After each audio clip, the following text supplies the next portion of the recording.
Let's be real. We spend a massive chunk of our lives in meetings. And most of us, if we're being honest, kind of dread them. But what if there was a science to it? A way to make them not just less painful, but actually good? Well, it turns out there is. Researchers have basically cracked the code, and we're going to break it all down. You know this feeling, right? That little pang of dread when the calendar notification pops up? It's not just in your head. This is a universal feeling. Research has actually linked having too many bad meetings to a drop in your overall well-being. It's a pain point that connects pretty much everyone in every industry. And the numbers? They're pretty stark. One study found that nearly 42% of all meetings are rated as poor. Just think about that for a second. That means for every 10 meetings you're in, about 4 of them are a total waste of time.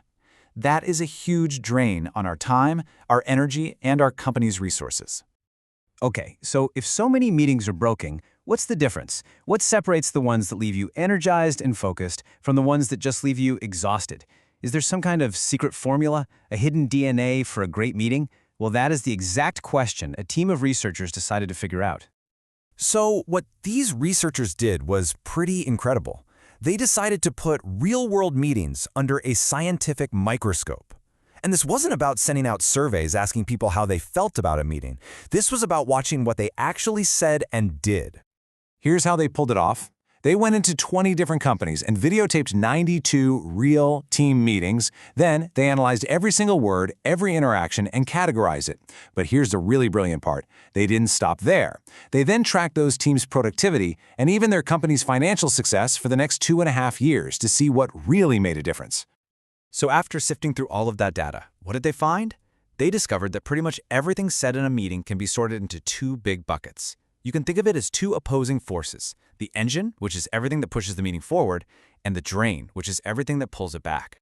So, the engine, that's your functional communication. We're talking action planning, problem solving, proposing ideas, all the good stuff that gets you somewhere. And the drain, that's all the dysfunctional stuff. Complaining, blaming, criticizing, you know the vibe. Now, this might seem kind of obvious, but the way these 2 forces battle it out is where the findings get really surprising. Now, as you'd probably guess, the study found that having more engine behaviors, more good communication, led to more success. No big shock there. But that wasn't the real story. The absolute game-changing discovery was about the power of these 2 forces relative to each other. We all try to be constructive in meetings, right? We aim to solve problems and move things forward. And the study totally confirms this works. Positive, proactive talk is definitely linked to everything from just feeling good about the meeting to long-term company success. But that's only half the story. And here it is. This is probably the single biggest takeaway from the whole study. The negative impact of all that dysfunctional drain talk is way more powerful than the positive impact of the functional engine talk. To put it another way, one person complaining can do more damage than 2 or 3 people trying to solve a problem can do good. The researchers actually connect this to a really well-known principle in psychology called the bad is stronger principle. Our brains are just fundamentally wired to react more strongly to negative things than to positive ones. So in a meeting, that means avoiding the bad stuff, the drain, is actually more important than piling on more of the good stuff. And when you see it as a chart, the data is just crystal clear. Look at the positive impact of proactive or engine behaviors. Yeah, it gives you a nice little boost. But now look at the bar for the counteractive or drain behaviors. It's huge. The hole that digs is so much deeper than the tower that good behaviors can build. It's not a fair fight.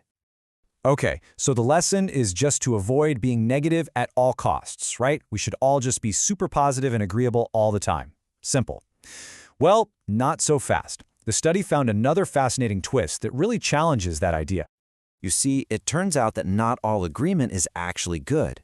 Agreeing with someone's great idea or their plan to solve a problem, that's constructive. It fuels the engine. But what about when you agree with a complaint? Or when you chime in to support someone who's blaming another person? The research calls this destructive agreement. You're being positive and supportive of a negative behavior, which just reinforces the drain. Here's a quote from the study that just nails it. Basically, sometimes when we think we're being supportive, nodding along, saying, "Oh yeah, you're so right," we can actually trap the team in a negative spiral. It just keeps the complaining going and stops the group from ever getting to a solution. So it's all about context. Being positive about a negative is still a net negative. And you have to understand these little communication habits have real, measurable, long-term effects. The study proved it. The quality of the talk in a meeting directly predicted how satisfied people felt right after. That satisfaction then predicted the team's actual productivity a year later. And, unbelievably, that productivity predicted the entire company's success 2.5 years down the road. It's proof. What happens in the meeting room absolutely does not stay in the meeting room. So with all this science in our back pocket, how do we actually use it? This isn't just interesting theory. The research gives us a very clear, very practical action plan for what to start doing and, just as importantly, what to stop doing in our very next meeting. All right, first the engine stuff. This is what you want to focus on. Start actively planning actions. Who is going to do what and by when? Take personal responsibility for pushing things ahead. Ask clarifying questions to make sure everyone's on the same page. These are the tools that build successful meetings. And now for the drain behaviors. This is the list you have to be ruthless about eliminating. Why? Because remember, bad is stronger than good. Even a little bit of this stuff can sink the whole ship. Notice how much of this is about looking backwards, complaining, blaming. The most effective teams make a conscious choice to cut this stuff out and focus on the future. So, I'll leave you with a question to take to your team. Looking at those lists, what's the one drain habit that you all could agree to stop? And what's the one engine habit you could start? The science is incredibly clear. Making these small shifts in how we talk to each other has a massive ripple effect that can shape the success of your entire organization. Thanks for watching.